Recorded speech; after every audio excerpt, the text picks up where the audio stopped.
Hello, everyone, and welcome to Beyond the Box, again with Dr. Ronald G. Taylor, sponsored by Novo Dia. And also want to just really say thank you for all the support and feedback that you've given us around these conversations. We try to keep them as authentic as possible. I'm a retired superintendent with about 30 years of public education experience that includes being a teacher, assistant principal, assistant superintendent, and also superintendent. And for those who are interested in reading some great stories about careers that are interesting and about the fight for instructional and educational integrity and equity, you can also feel free to look for my book. It's The Courage to Lead with Integrity for Equity, an authentic educational equity journey that's available everywhere. There's also, of course, a link on my LinkedIn. For Beyond the Box, we're so proud to have with us today Peter McWain. Peter McWain serves as the Executive Director of Curriculum and Instruction for Santa Fe Public Schools, overseeing pre-K through 12th grade core program deliveries, including ELA, mathematics, science, social studies, art, music, and physical education. His responsibilities encompass oversight of federal programs, new teacher mentoring, AVID, and professional development initiatives. McWain manages several out-of-school programs, including the K-3 Plus program, summer academic enrichment programs, Gear Up, and 21st Century Community Learning Centers, all designed to expand educational opportunities beyond the traditional school day and calendar. Welcome, Peter. Thank you for having me. So Peter's work exemplifies thinking beyond the box in education. He challenges conventional K-12 models by developing early college opportunities, implementing game-based learning in summer programs, and advocating for equitable curriculum design aligned with state and national standards. His leadership in integrating federal programs like Title I, Title II, and 21st Century Community Learning Centers shows how schools can transcend traditional boundaries to serve diverse learner populations. His experience in founding innovative schools and driving curriculum reform directly aligns to the work that we've highlighted thus far. And so, Peter, I'll give you the floor for a couple of minutes, and you can tell us anything that you'd like to tell us. But here's a guiding question to kind of help our conversation get started. Um, can you tell us what inspired you to found the Carlsbad Early College High School, and what has made this model successful for students? Yes. So before I was in Santa Fe, I was in Carlsbad, New Mexico, which is in southern New Mexico, and really creating opportunities for first generation college students to appropriately define themselves in a hyper supportive environment, with expectations that perhaps at first might seem impossible, but with support and persistence, um, perhaps become the floor and not the ceiling.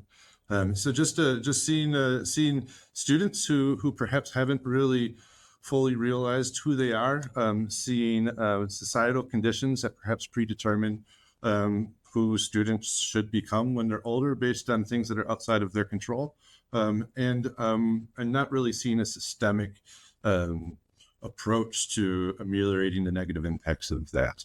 I think I don't think we're the foundation of developing the Carlsbad Early College High School.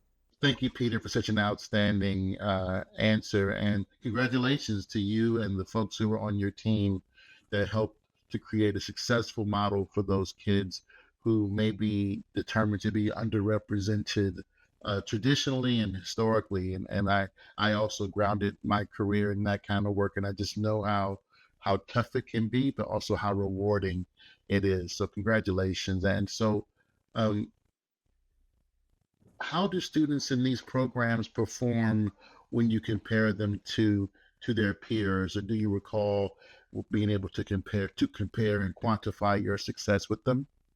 Absolutely. The students at the Carlsbad Early College High School during during its inaugural year and under my leadership thereafter performed magnitudes higher than students in their cohort in the same school system.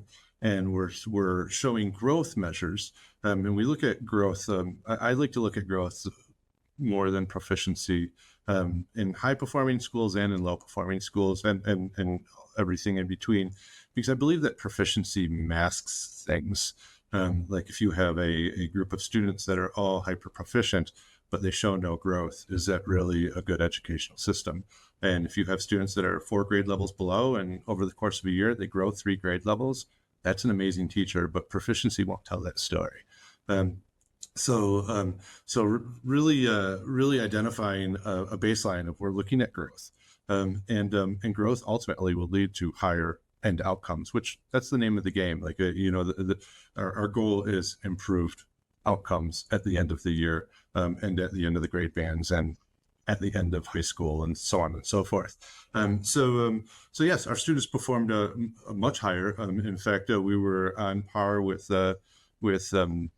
high growth schools on the East Coast. And coming from New Mexico, and people throw some shade at New Mexico because of our educational outcomes. But those educational outcomes are really contextualized with systemic poverty being the highest state in the country in adverse childhood experiences. These traumas and this context, is part of the story. And when we start to look at growth instead of just proficiency, perhaps we really can shine the spotlight on where the amazing programs and the effective implementation of tactics is happening.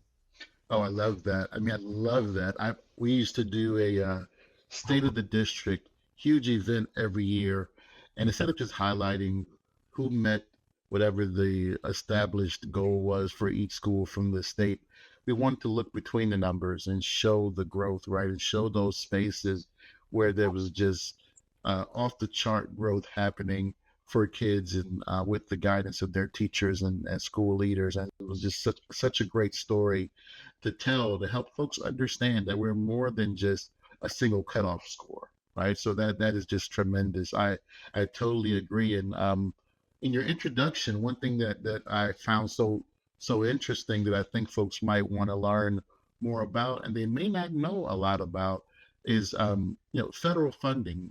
It sounds like in your current responsibilities and probably in your previous, you were really had to pull federal funding, whether it's Title One, Title Two, 21st Century, etc. What's the relationship between federal mandates? Because all those dollars that come from the feds, they always have requirements and I don't want to say strings tied to them, but definite requirements that had to be met. How do you compare, the federal mandates that are part of those dollars that can be a huge help to schools, and then the local instructional autonomy that we want schools to have as well? How do you manage that? That's a great question. The federal funding does come with a lot of strings attached, and it can be very specific in the nature of how you need to spend those funds. And you cited some title funds in 21st century, and something that we're trying to address is uncertainty in federal funding as we move forward, and it's really driving us to evaluate what's effective and what's necessary, and at the same time taking a step back and thinking, okay, we've been braiding funding to implement programming constantly. Like all of our programming, for the most part, comes from braided funding for a specific educational outcome.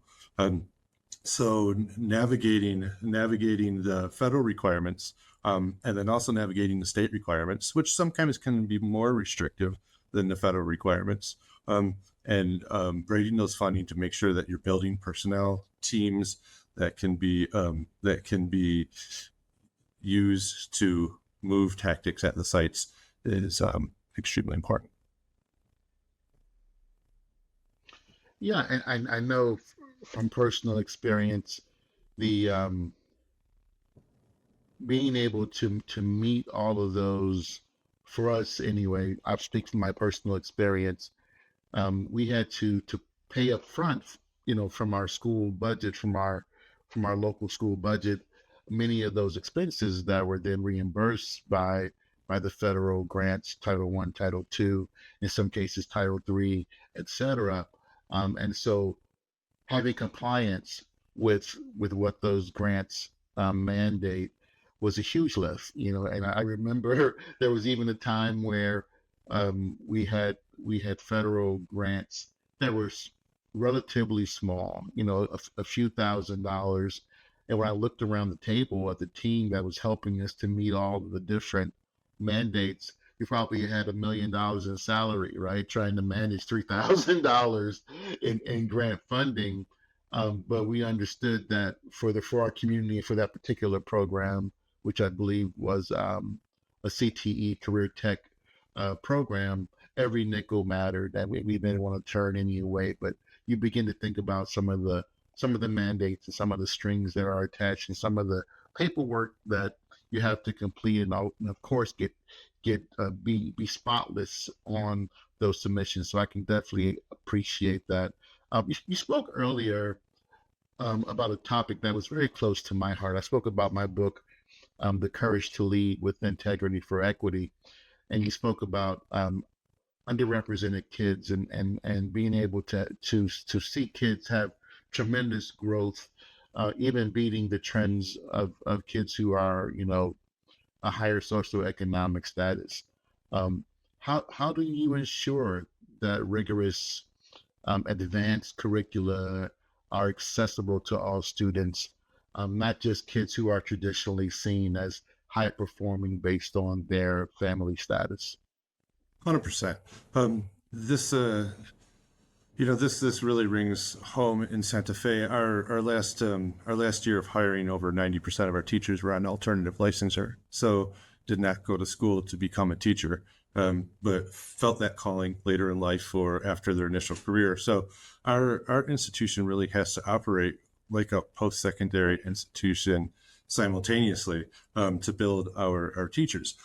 Now, making sure that we can unleash the potential of students really does start with a solid foundation of making sure that we have high expectations, that we have deeply engaging lessons, strong instruction, and grade appropriate lessons. And these aren't my ideas. This is based off of research that's expressed in the Opportunity Myth, through the New Teacher Project, and really kind of the foundation of a lot of our practices in Santa Fe.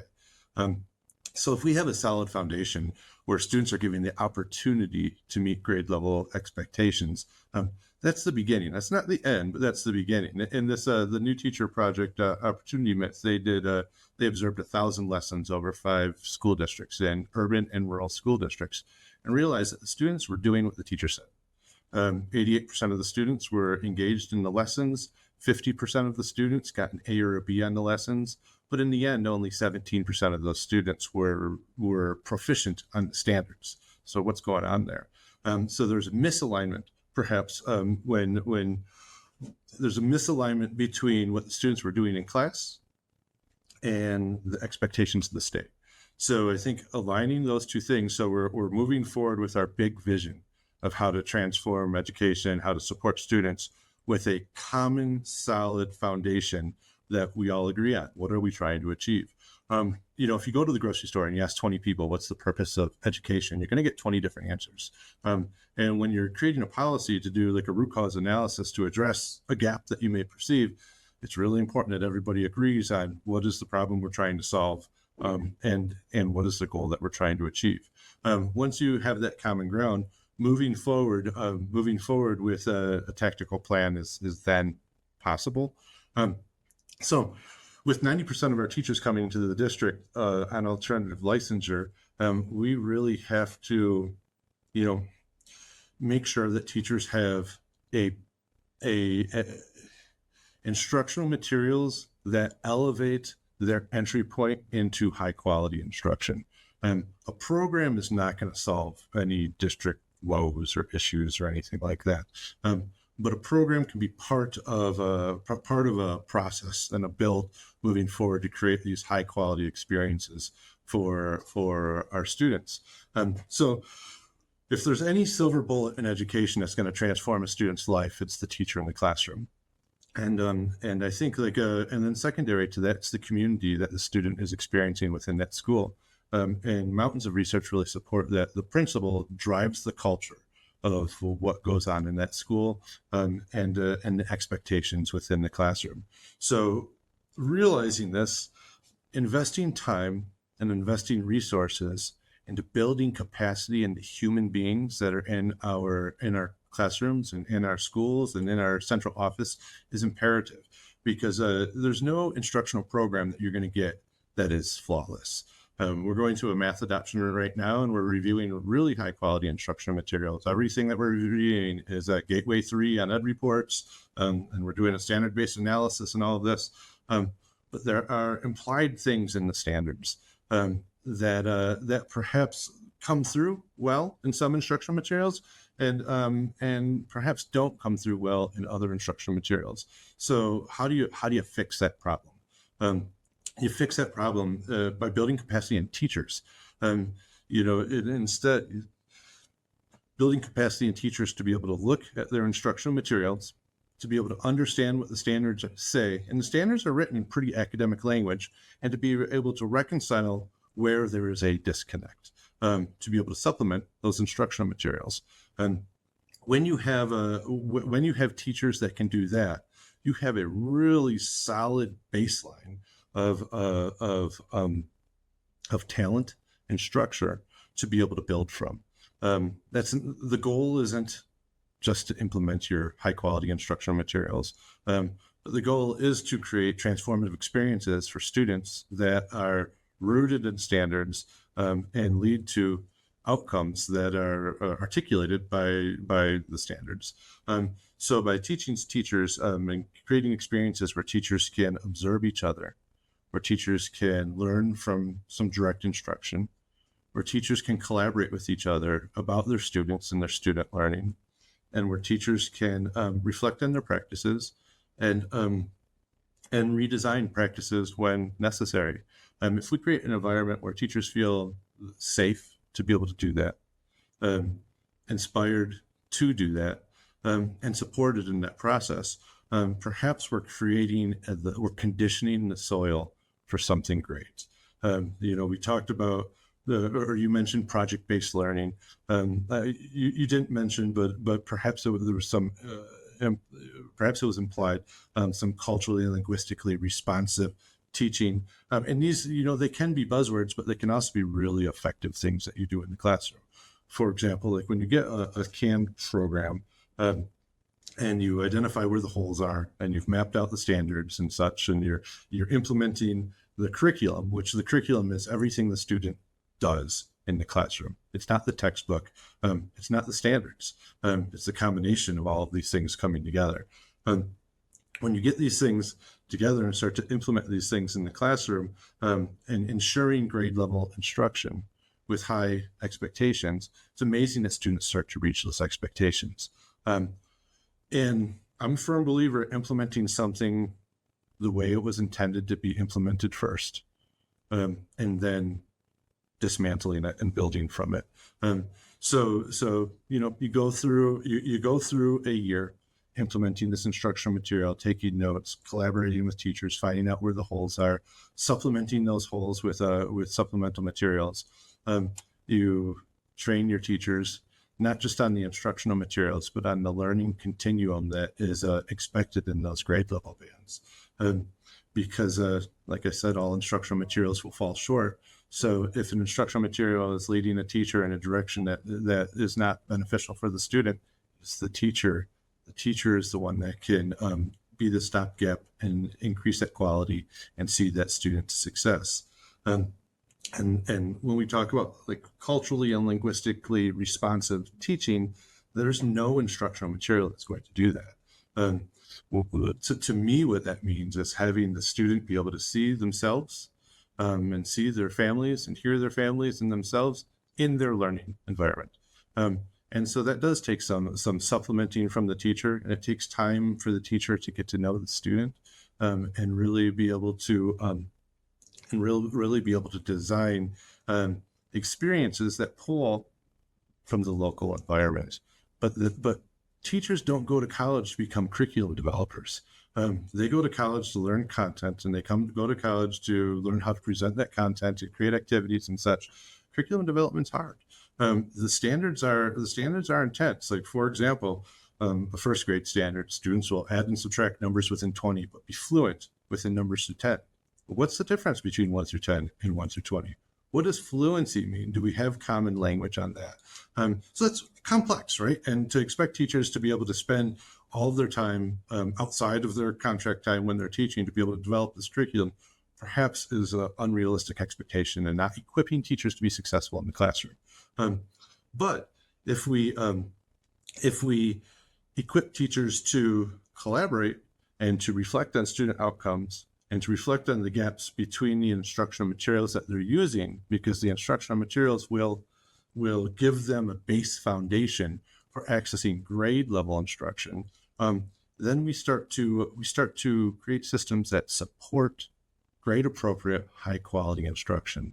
And when we can start ensuring that when students go into the class every single day, that they are exposed to and expected to and given the opportunity to achieve grade level standards. Once we get that rolling, then perhaps we can start to think more creatively about how to move the needle further. And yeah, there's several examples of this throughout Santa Fe. One example of this would be our 21st century programming. So 21st century programming per the federal government needs to be connected to core instruction. So it's out of school time programming where students are going to classes after school, and they're being fed after school. And those classes are to be connected to core instruction.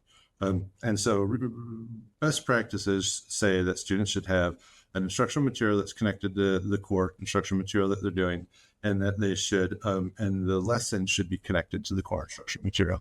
And so, yes, you establish that, you get to the point where you do have those, the instructional materials that are aligned, so on and so forth. And then you can begin to innovate. So one example that we're doing in our 21st century programming is students are taking the Common Core state standards that they're learning during the school day, and then after school, they're synthesizing those standards and applying them in ways that really embrace their talents that perhaps might not be fully recognized in their English class. So students are creating movies, they're 3D printing objects, they're writing narratives, they're doing podcasts, all the stuff that they're not randomly selecting the topics and such. They're being strategically selected to be aligned to what they're doing during the school day. Santa Fe Public Schools has a myriad of different tactics that we're employing currently to increase outcomes, and our outcomes, especially in reading language arts, are improving, which is amazing. Listen, it's an exciting time to be in Santa Fe. I love. I mean, the answer was. I have so many notes from your answer. I love the term "big vision." That is. You know, we used to say the main thing, right? You know, keeping the main thing as the main thing, right? You know, a single school day can be so distracting from what we know our core responsibilities are, but those distractions are not to be ignored, right? Kids are people and teachers are people. It's a people business. So having to address some of those distractions that happen during the day, kids bring their lives with them every day. So do teachers every day. You know, when we work in places that have been in distress, emotional distress and trauma, having to try and address those pieces thoughtfully, while also understanding our core mission to make sure that these kids leave every day with academic growth and challenge that is going to help them be the adults that we all dream that they can be, that they can reach their highest level of potential that they're seeking to be, that they can have a safe, place to do all those things. So just hearing all those different pieces are wonderful. And I think for those folks who are watching who are interested in curriculum and development, hearing you discuss um, that having supplemental materials that help when you make a big purchase when it comes to a box curriculum, that you have to customize that, not just to fit any individual tests, but to fit the needs of kids that are receiving that instruction every day. Just an outstanding answer. Thank you for that. Um, um, One thing that you mentioned that in some places, I won't say which places, but some places have become a bad word, right? And that word is culturally responsive curriculum. Um, you mentioned it with the very favorable tone that I share. But for those who may not be familiar, what does culturally responsive curriculum implementation look like in real time practice, in real life practice? I appreciate that question. Like, teachers are using the program to make sure that they're hitting grade level standards, because if they're not using the high quality instructional material to hit grade level standards, typically about 80% of the time they're under the grade level expectation. So I just want to start like it's important that we have those high expectations. I often say that low expectations is a pillar of systemic racism. I don't know who has said that. Somebody said that before me. It's not me, but I truly, truly believe that to be true. And so we start with access to grade level standards, but then our textbooks are written in states where our students don't live, perhaps especially in New Mexico. So by taking the lesson design or taking the lesson content from the instructional material, creating a lesson design that is responsive to your previous formative assessments and responsive to your student needs, hitting grade level standards every single time, hitting grade level standards. And then perhaps using examples and opportunities for students to engage in the math practices, or engage in the next generation science experiments and so on and so forth. But perhaps instead of just using the canned names and the canned pictures and perhaps the canned settings from the instructional materials, developing deep relationships where you know your students and you know what they value and you know what their culture is as defined by them, and creating that safe space, perhaps all throughout the year, but especially in the first few weeks of school, to really condition that soil so learning can take place. And then using your knowledge, the teacher, using their knowledge of the student's culture as defined by the student and the family to seed and pepper in your lesson design, so that when students are engaging in a project or a quiz or a reading, there is something that the student can relate to. And it's amazing, like when you do that, you start to move from strategic compliance, or I want to be a good student and my teacher said I should do this thing, so I'm going to do the thing, to authentic engagement, where, hey, I want to do this thing because I want to learn more about this thing, because holy cow, it's related to what I'm interested in, or to where I go every weekend, or to something my family talks about every night. And I think that's not a textbook definition of culturally linguistically representation in learning, but I think that's in practice and practical and appropriate definition of culturally linguistic responsive teaching. I love it. And I think that, when I was a principal, the name of my school was Emory Elementary School, was named after someone named Matthew G. Emory. But I remember as a teacher and also as a school leader, that part of my job was to make our students know that they were special, we're in a special place, and there's an Emory way of doing things. And if they make a mistake, if they misbehave, if they get in trouble, we talk about the Emory way and how it reflects our excellent and high level expectations, and that I'm not upset with you. I'm upset that we did not meet our standard, right? Those building that and building that, and then you begin to see kids talking to each other about the Emory way, right? You have to believe it as the leader, and as leader in the classroom, or leader of the school, or leader of the district, leader of the, if you're an assistant superintendent, just being able to believe truly that these kids can be at the highest level of outcome. So kudos to you. And we've been talking for about 30 minutes now, and I just really appreciate you giving us some of your time. And I'll close out with just, with one question here. And then we will allow you to go back to doing all the fantastic work that you're doing in Santa Fe. And um, so you talked a little bit about professional development, that I think in this time that it's still underrated, even though we all know it's important. I mean, it can really change lives, especially with you talking about 90% of your teachers coming in through an alternate route. Um, if you had to talk about the role that PD, professional development, plays in supporting educators through change, not just in the general sense, but when you're going through change as a district, when you're trying to bring in new curriculum, when you're dealing with changes in the state mandates, and maybe even at the federal level, um, maybe when there's even a change in the local school leadership, um, how do you use your professional development to support teachers and be successful when they have to endure? Not, I don't want to say endure, because not all change is bad. We know that changes is definitely necessary. But how do you use the PD to help them through change, to come out the other end being what we need to be for our kids?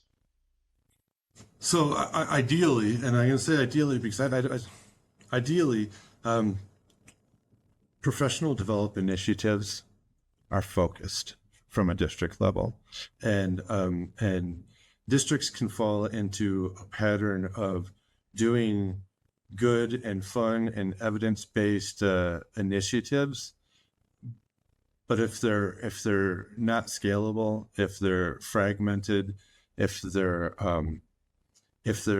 not ongoing support and check-ins and collaborations, it doesn't move the needle systemically. So by having a district who, from the top all the way through the whole system, and I don't want to say down, because I don't view education as a hierarchical. We're all on the team. We just have different roles in the team. But if everybody has the vision of what we're trying to accomplish, and all of the words and actions that we say when we're at work are connected to that vision, if we save everything else for outside of work time, then perhaps we're pushing in the same direction, and we're not negating each other's good work. So I think it starts there. I think like a lot of teachers have experience going to a PD on some engagement strategy, and then going to a PD on a way to take notes, then go to a PD on an instructional material. And like, they're just these experiences, like watching an episode of TV, and then it goes away. So by having professional learning that is connected, all of the professional learning is connected, relevant, appropriate to the teacher's day to day, that's perhaps the beginning. Having that professional development not being just coming and sitting and getting information and leaving, not even just coming in and developing something. So some of the best professional development that I've seen is just coaches sitting with teachers and planning lessons from the instructional materials, looking at the student data, and working together to create a student experience based off of where the students are at from information from the previous formative assessment. But that's ongoing. So going to professional learning, learning a new skill, practicing that skill in the classroom, perhaps working with a professional that can model that skill for you, and then practicing that skill. Having colleagues watch you do the thing, whether that's an engagement strategies, whether that's implementing a new instructional material, whether that's teaching foundational literacy skills during an intervention block, whatever the thing is, having that continuity of support and collaboration. another way to say it would be accountability, but like accountability like reckons these negative things because we're not trying to catch somebody doing something wrong. And that's kind of what accountability implies. Support, we're not trying to catch anybody doing something wrong. We're trying to see the real thing, and we're trying to identify what we can do to make it better and together and move forward. So I think by having a professional learning experience, by following that professional learning experience up with coaching, by following that professional experience up with the principal coming in and seeing the throughput in the classroom and recognizing that and commenting that, by having teachers observe each other and reflecting and collaborating on that, by having a collaborative, whether it's a community practice or it's a PLC or it's a faculty meeting or department meeting, where we talk about, how are we doing with this and keep moving forward. Professional development is a lot like a plan. If you make a plan, whether it's a strategic plan or whatever, then you write it and you get it approved and then you put it on the shelf. If you don't take it off the shelf, it doesn't exist. Professional development, if you go to professional development, but you don't do anything else with it to support that teacher at going from learning to practice, it didn't really have an impact. I love that answer. And I wrote down connected, and I agree. I think that when our instructors, the folks who are, literally the connection to our kids, when they feel scattered, when they don't understand expectations, when they don't feel like they have a partner, and that is, as you say, a top-down type of mentality, you begin to lose the work that we're doing. So I'll leave it there. That was just a fantastic way to close this out. And we just really thank you for taking time out of your day to join us. And, whenever we do these type of podcasts with folks like yourself, you just be shocked at how far it'll reach, and how we are just cascading the work that you've done to folks who you may have never met before. And so I'm always excited to hear such wonderful updates and stories and connections. And thank you for your time. And we're going to go back to our daily work, both you and I, and all the folks who are watching. Please feel free to share. You can also look up Peter or myself. I'm sure we're on the normal LinkedIn connection if you're looking for us. And again, I just want to say, do all you can to help kids and be like Peter McWain, and think outside the box or beyond the box. And we'll see you next time.